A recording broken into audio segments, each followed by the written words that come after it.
All right, everyone. We start off today talking about the cucking of the Florida GOP on open carry laws. They do have a bill moving forth that would scrap the old law against concealed carry, so it would get rid of the permitting process involved with that. That's good. It's an improvement. Anything that brings us closer to the true understanding of the Second Amendment is good. It's progress. An amendment was going to be added to this bill, which again repeals the old permitting process. Now, which would have added open carry onto the concealed carry permitless process, which means you would have gotten constitutional carry in the state of Florida. But after only a day of that being attached, it was withdrawn by its sponsor. I guess the idea is, well, now is not the time, link in the description, archived of course.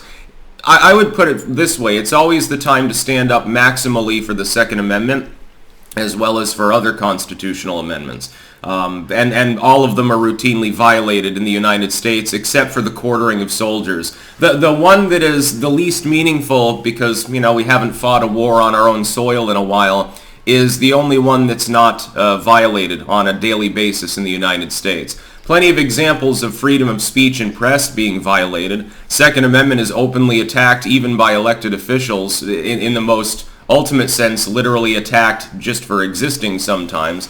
Don't get me started on the right to a fair trial and against excessive bond and excessive punishment, things like that. Certainly the rights of states are circumvented constantly when the federal government develops new programs to disperse money, then makes it conditional while taxing the people of that state at the same rate anyway. Getting beyond that, though, and just focusing on this is fuddery, is what you would call it. The idea that the Second Amendment protects your ability to carry a gun, but you have to conceal it, doesn't really make any sense now, does it? I suppose the sponsor of the bill is maybe correct. I guess the premise is, well, it might not have passed if I had attached this. It could spook some people. Well, that just shows cuckery. Doesn't the Florida GOP have a significant advantage in both the House and Senate in Florida? You can't find enough Republicans that actually stand for the real Second Amendment, which quite clearly protects open carry as well, to pass this bill. When you're already getting dragged from the northern to the southern border, everyone freaking out about the fact that you're relaxing the gun control laws in Florida, this is going to cause people to die. Yeah, like the average person that was applying for the concealed carry permit to begin with was the one that you had to worry about as a criminal threat, not the person who would ignore it entirely because the gun is probably illegal to begin with. You go to Tallahassee or Tampa or Miami or something, you'll find plenty of gun violence. Out in the boondocks, out in the boonies where literal Elmer Fudd lives, you don't find a whole lot of violent crime. This is a repeated thing across the United States. I always point to my home state of Vermont.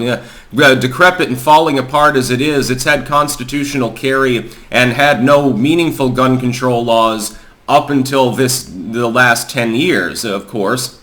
Then Phil Scott decided to roll over and cuck like a FUD as well in passing mag restrictions and things like that. Now they're considering, by the way, in Vermont, safe storage laws, along with expanding red flag and going after assault weapons and stuff. Unfortunately, the Democrats, I believe, have a supermajority in the House and Senate there, so even cuck Phil Scott, who originally stood against some of the worst excesses on the Vermont's anti-gunnery, might not be able to stop it.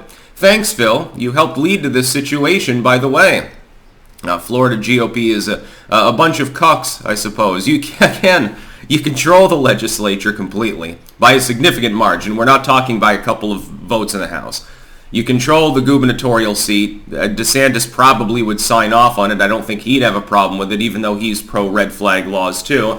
To be clear, so was Trump, if in a half-assed way, but he was still in favor of them in a more passive sense. I think it would have passed, so why did you withdraw the amendment? If it does fail, just put forth another bill and call it the cuck bill, and really get some egg on the face of the fellow GOPers who apparently would vote no to restore the actual proper constitutional usage of the Second Amendment. It doesn't make any sense. It makes sense if you're in a swing state and you're like, well, the Senate may or may not pass this. It's really close. All the Dems would need is a couple of people to defect. Okay, that's fine. Then you water your bill down and you get past whatever you think you can get past. You try to make a big ask first, by the way, instead of attaching the rider later. You try to make the big ask first, and then you modify it to water it down, if you're in a position of power anyway. But that's not what they did. They proposed their half-assed, almost constitutional carry bill, and then they tried to tack it on and wonder, I guess, why it failed. Spook people a little bit more. The fact is that the person that is openly carrying the firearm down the street is far less likely to be a threat to you than the person who you don't even know they are carrying a gun.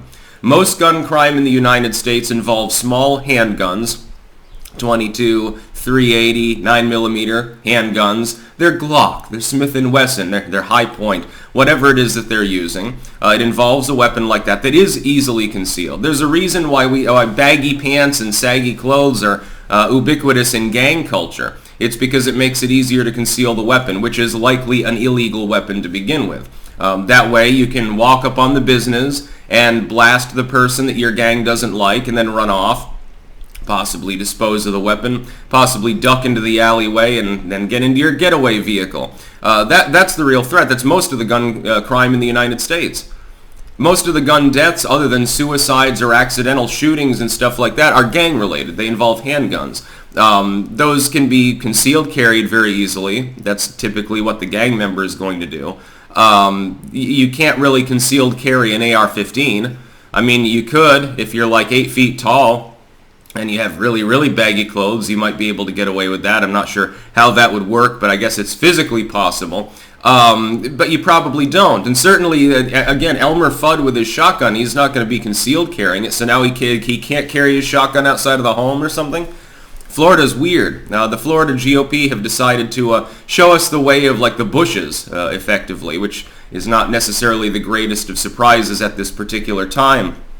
No, it's ridiculous. You've got constitutional carry already in like 20 different states, and shall issue everywhere else, by the way, as far as permitting processes for carrying in general go. And Florida can't pull it off?